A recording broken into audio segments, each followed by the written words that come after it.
channel.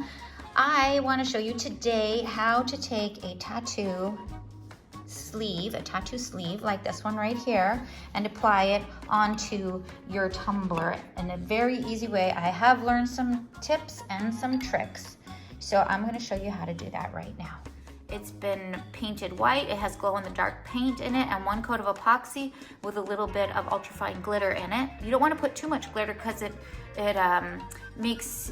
overpowers the. So at the top, I want to be able to see this.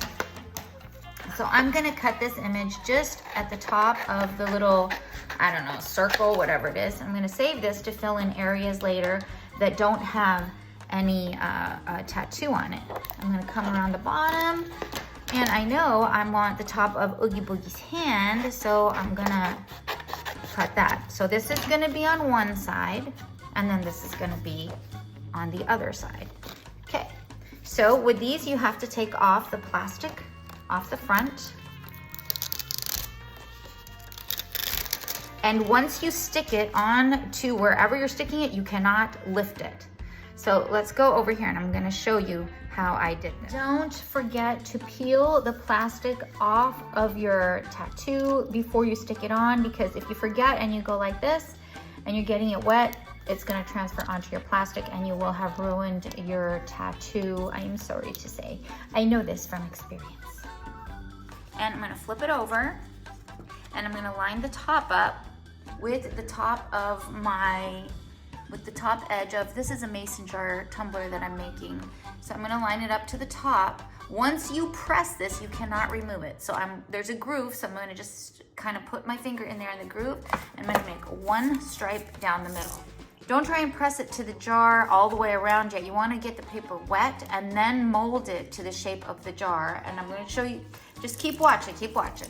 So I'm gonna put one stripe of water down the center. Okay, and then I'm just gonna kind of mold it with my fingers here. And I'm gonna get the other side of the paper wet. And I'm going to just kind of mold it with my fingers. Don't worry if it overlaps or if there's a crease, it's okay. To do the bottom, I'm gonna come down the center and do this, down the center, go over here, and I see that I have this here, but I'm gonna show you what to do with that in a minute. I'm gonna do the other side, get it wet, and come around like this. On the edge, I'm gonna just kind of go around the bottom, and I see, you know, I have this here that's gonna double over, but I'm gonna show you what I'm gonna do with that. Make sure that the paper's all wet.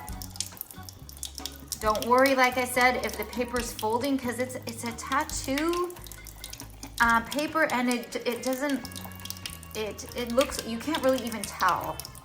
So, okay, see here, this is where I want to draw your attention to, right here. Okay, see this edge here? I'm going to fold it, and the paper's going to stick. Right here, I'm going to start to pull back. As I'm pulling back, I've noticed that it just like lets go of the tattoo. I'm going to pull back really slow because I don't want to rip the tattoo. So I see here where it was folded, I'm just gonna press it down with my fingers, and see, even though there's a fold there, you can't even really tell because it's a tattoo. It's like this, especially with this tattoo, you know, there's a lot going on in the background. Okay, look here, see where it's pulling off the tattoo paper? And then I'm just gonna press it like that. So you don't actually have to have your whole tattoo stuck before you start to take the paper off the tattoo paper. Now this is really slippery. This is like really slippery, so it lets go of that tattoo once it gets wet. And there you have it. And I just use my finger wet and I just kind of smooth out the bubbles. There's a little bubble there, and they smooth out really easy. It's not like a water slide. The water slides are thicker. The tattoo is like much more fragile, so you're able to smooth out those bubbles a lot quicker. See? So I had already done the other side. And here where there's no tattoo, I'm going to take some of my leftover, because I had some leftover, and I'm just gonna kind of patch it through here and fill in the tattoo areas with my leftover. I actually have one tattoo that I just kind of use pieces of to fill in the areas. And if it's not exactly like half of a pumpkin, or it doesn't matter. I just cut out a random piece. I didn't really try and match it or anything because of the nature of this tattoo. It has a lot of like visual lines and stuff on it.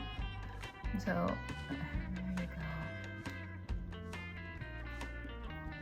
So there, that's covered in. And then I'm gonna do the other side. I'm gonna pat it dry. And then in about an hour, even when it's dry,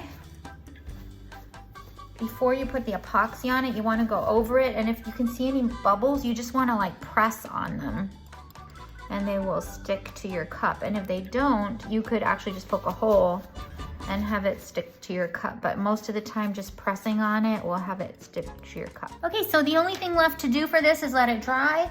And then I'm gonna put a coat of epoxy over it.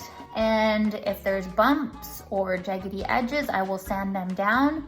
And then I will put one more coat of epoxy on it and it will be done. Hope you enjoyed this video. If you did, please give me a thumbs up and subscribe to my channel. Thanks so much, guys. Bye.